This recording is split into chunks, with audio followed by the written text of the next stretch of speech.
नमस्कार, कैसे हैं आप लोग। उम्मीद करता हूं कि आप लोग बहुत बेहतर होंगे। आज जो आईडी की कॉपी हम लोग डिस्कस करने वाले हैं उसमें स्टूडेंट के जो मार्क्स हैं वो 35 आउट ऑफ 50 हैं ऐसे में। तो इसने किस तरीके से लिखा, क्या कमियां की और क्या आप बेटर कर सकते हो, इस कॉपी से आप क्या सीख सकते हो, तो इस कॉपी को हम लोग डिटेल में एक्सप्लेन करने वाले हैं। उसके अलावा ऐसे को लिखने का एक प्रॉपर तरीका क्या होगा उस पर बात करेंगे। उसके अलावा ऐसे में आपको डेट जो है वो किस तरीके से डालनी, जो डाटा है वो किस तरीके से आपको डालना है उसके बारे में भी बात करेंगे, क्योंकि ढेर सारे बच्चे डेट्स वगैरह डालने में मतलब गलती करते हैं, जिससे उनके मार्क्स जो हैं वो डिडक्ट होने की संभावनाएं रहती हैं। तो ये वीडियो आप सभी के लिए बहुत ज़्यादा हेल्पफुल होने वाला है। अगर आप IBACIO 2023 या IBMTS 2023 या CSIR SOSO 2023 या DSSB JJSP PA 2024 descriptive exam की प्रिपरेशन कर रहे हैं, तो चलिए स्टार्ट करते हैं। वीडियो को स्टार्ट करने से पहले आप सभी को एक इन्फॉर्मेशन देना चाहता हूँ कि अगर आप IBACIO 2023 या CSIR SOSO 2023 या DSSB JJSP PA 2024 descriptive exam की प्रिपरेशन कर रहे हैं, तो हमने आपके लिए कंप्लीट डिस्क्रिप्टिव का जो कोर्स है वो लॉन्च कर दिया। इसकी फीस केवल 449 रुपीज़ है। इस कोर्स की सबसे बड़ी खास बात क्या है कि यहाँ पे हम डेली प्रैक्टिस करते हैं। डेली आपको टॉपिक मिलेगा, डेली आपकी कॉपी चेक होगी, डेली जो टॉपर्स की कॉपी है वो हम ग्रुप पे शेयर करते हैं। इससे क्या है कि डेली बेसिस पे आपके अंदर इंप्रूवमेंट आता है। उसके अलावा इस कोर्स को परचेज करने के बाद आपको कोई बुक वगैरह परचेज करने की जरूरत नहीं पड़ेगी। जितना भी सिलेक्टेड कंटेंट है, जैसे कि 100+ सिलेक्टेड ऐसे, लेटर, प्रिसाइज, आरटीआई की कॉपी, वीडियो लेक्चर, सब कुछ आपको यहाँ पे मिलेगा। उसके अलावा इंग्लिश के लिए, इंग्लिश की जो कंप्रिहेंशन की प्रैक्टिस है उसके लिए हमने आपको मॉक टेस्ट जो है वो प्रोवाइड करा रखे हैं, तो उससे आपकी कंप्रिहेंशन की जो प्रैक्टिस है वो भी हो जाएगी। इस कोर्स का प्राइस केवल 449 है। आज ही इस कोर्स को परचेज करें। कैसे परचेज कर सकते हैं, आपको एप्लीकेशन को डाउनलोड करना है। एप्लीकेशन का लिंक डिस्क्रिप्शन और कमेंट बॉक्स में पिन किया हुआ। एप्लीकेशन को डाउनलोड करके पेड कोर्सेज के सेक्शन में जाके आप कोर्स को परचेज कर सकते हैं। तो चलिए स्टार्ट करते हैं। आप लोग ये कॉपी देख पा रहे होंगे, यहाँ पे जो टॉपिक है वो है जनसंख्या नियंत्रण ही हमारी सभी समस्याओं का एकमात्र समाधान है। Population control is the only answer to all problems. तो देखते हैं इसने किस तरीके से लिखा। इसने लिखना स्टार्ट किया कि किसी भी देश के लिए जनसंख्या एक वरदान है, परंतु जब जनसंख्या उस देश के संसाधनों से अधिक हो जाए तो वह उस देश पर भार हो जाती है। वर्तमान में विश्व की जनसंख्या 7 अरब से अधिक हो चुकी है, 7 अरब से अधिक हो चुकी है, लेकिन विश्व के संसाधन निरंतर कम होते जा रहे हैं। विश्व की जनसंख्या में भारत का योगदान 17.6% है।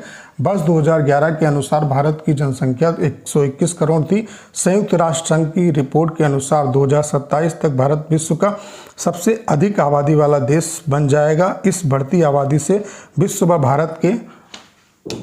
व भारत के सामने अनेक समस्याएं खड़ी हैं, जैसे गरीबी, भुखमरी, बेरोजगारी या शिक्षा, निम्न जीवन स्तर इत्यादि। तभी तो भारत की आज़ादी के बाद देश में अनेक सुधार हुए हैं, जैसे कृषि सुधारों में हरित क्रांति, औद्योगिक क्रांति, डिजिटल व शिक्षा क्रांति इत्यादि। इन सब सुधारों के बाद भी आज भारत की प्रति व्यक्ति आय विश्व की प्रति व्यक्ति आय से बहुत कम है। निरंतर बढ़ती आबादी देश के हर क्षेत्र के विकास में अवरुद्ध है।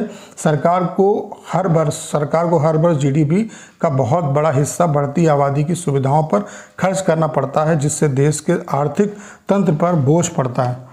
प्रधानमंत्री द्वारा 15/8/2019 को लाल किले से जनसंख्या वृद्धि पर जताई चिंता से उम्मीद बंधी है कि भारत में सरकार शीघ्र ही जनसंख्या नीति लागू करेगी। इसके साथ ही युवाओं को भी इस विषय में जागरूक होना पड़ेगा। गांव, शहर, गलियों में सभाएं आयोजित करके लोगों को इस विषय में शिक्षित करना होगा। अतः हम कह सकते हैं कि जनसंख्या नियंत्रण ही हमारी सभी समस्याओं का एकमात्र समाधान है। तो यहाँ पे आप देख सकते हैं इन्हें जो मार्क्स मिले हैं वो कितने मिले हैं, 35 आउट ऑफ 50। तो यहाँ पे क्या है कि इन्होंने जो गलतियाँ की हैं मेरे हिसाब से वो ये है। एक तो क्या है कि जनसंख्या के बारे में तो अच्छे तरीके से एक्सप्लेन किया कि जनसंख्या कितनी है, कहाँ पे है और हम आगे जो आने वाले टाइम में किसको पछाड़ देंगे, ठीक है। उसके अलावा कौन कौन सी समस्याएँ उत्पन्न हो रही उन पर ध्यान देना चाहिए, ठीक है, उसके बारे में जिक्र करना चाहिए। उसके अलावा गवर्नमेंट इसके लिए क्या प्रोग्राम चला रही है, उनमें और क्या बेटरमेंट कर सकते हैं। तो ये सारी चीज़ें जो हैं वो कहीं ना कहीं यहाँ पे लैप्स हैं। बाकी आप देख सकते हैं कि इनकी राइटिंग बहुत अच्छी है, लिखने का जो तरीका है वो बिल्कुल अच्छा है, मतलब बहुत अच्छा है। यहाँ पे आप देख सकते हैं कि जो हम यहाँ पे पढ़ रहे थे तो एक पढ़ने में कंटिन्यूटी लग रही थी।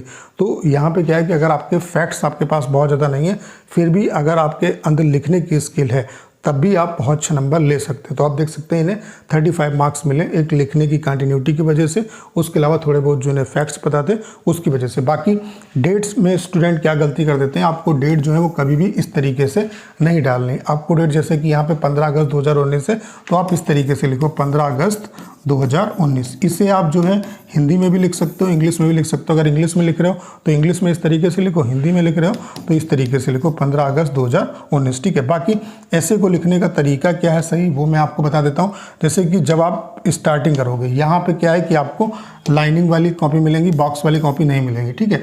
तो जैसे आपने यहाँ से लिखना स्टार्ट किया, जब आपकी लाइन कंप्लीट हो गई, जैसे कि जब आपने नई जो लाइन है वो स्टार्ट की, तो जब नई लाइन आप स्टार्ट करोगे तो थोड़ा सा गैप दो। जैसे कि यहाँ पे सेंटेंस खत्म हो गया, तो एक जब भी सेंटेंस नया स्टार्ट करोगे तो एक लाइन का आप गैप दोगे, और जब लिखना स्टार्ट करोगे तो थोड़ा सा एक, जैसे यहाँ पे बॉक्स है तो बॉक्स में क्या है कि एक बॉक्स का गैप दो, उसके बाद लिखना स्टार्ट करो। जैसे जब भी लाइन कंप्लीट हो जाएगी तो एक लाइन का गैप दोगे और फिर थोड़ा सा हट के आप लिखना स्टार्ट करोगे। अब यहाँ पे सिर्फ इतना ही गैप देना है। कुछ बच्चे क्या करते हैं, बहुत ज़्यादा गैप दे देते हैं, तो ये भी गैप मतलब अच्छा नहीं है, बस थोड़ा सा गैप देने की ज़रूरत है। इससे क्या है कि जो आप लिख रहे हो उसमें मतलब वो देखने में अट्रैक्टिव लगेगा। उसके अलावा फोकस ये करिए कि जो अपना टाइटल है उससे बेहतर आप बनाओ, टाइटल में कोई भी गलतियाँ, कोई भी कटिंग वो ना हो आपकी, और जो भी आपके पास मतलब बेहतर से बेहतर जानकारी है उसे आप टाइटल में देने का प्रयास करो। अगर आप ऐसा करते हो तो मैं दावे के साथ कह सकता हूँ कि आपको बहुत अच्छे मार्क्स मिलेंगे, ठीक है। बाकी आरटीआई की लगातार जो कॉपी है वो हम आपके बीच में डिस्कस करते रहेंगे। बाकी अगर आप IBSCIO 2023 या CSIR SOSO 2023 या DSSB JJ SPA PA 2024 descriptive exam की प्रिपरेशन कर रहे हैं तो ये कोर्स आप ज्वाइन कर सकते हैं। इसकी फीस केवल 449 रुपीज़ है, और यहाँ पे जो हमारा मेन फोकस है वो कॉपी चेकिंग पे। हम टिल एग्जाम आपकी कॉपी चेक करेंगे, डेली आपको वर्क मिलेगा, डेली आपकी कॉपी चेक होगी, डेली टॉपर्स की जो कॉपी है वो हम ग्रुप पे शेयर करते हैं। उससे क्या है कि आप देख पाते हो कि आप क्या गलतियाँ कर रहे हो और आपको क्या इंप्रूव करना चाहिए, ठीक है। उसके अलावा यहाँ पे जितना भी सिलेक्टेड कंटेंट है वो आपको मिलेगा। उसके अलावा जो अभी तक हम प्रैक्टिस कर चुके हैं वो सारी आपको मतलब टॉपिक, उसके अलावा उन सभी टॉपिक्स पे जो आपकी टॉपर्स की कॉपी है वो सब कुछ आपको मिल जाएगा। उसके अलावा वीडियो लेक्चर सब कुछ आपको मिलेगा। उसके अलावा हमने इंग्लिश के लिए आपको मॉक टेस्ट भी दे दिए हैं, तो आप वहाँ से जो अपने इंग्लिश कंप्रीहेंशन है उसकी प्रैक्टिस कर सकते हैं। तो आज ही इस कोर्स को परचेज करिए। कैसे परचेज करना है, एप्लीकेशन को डाउनलोड करना है। एप्लीकेशन का लिंक डिस्क्रिप्शन और कमेंट बॉक्स में पिन किया हुआ है। एप्लीकेशन को डाउनलोड करके पेड कोर्सेज के सेक्शन में जाके आप इस कोर्स को परचेज कर सकते हैं। तो उम्मीद करता हूँ सारी जानकारी आप बहुत अच्छे तरीके से समझ पाए होंगे। करना क्या है, इस वीडियो को शेयर करना है। उसके अलावा अगर आप चैनल पर नए हैं और आपने अभी तक इसे सब्सक्राइब नहीं किया है तो प्लीज़ चैनल को सब्सक्राइब करना मत भूलिएगा।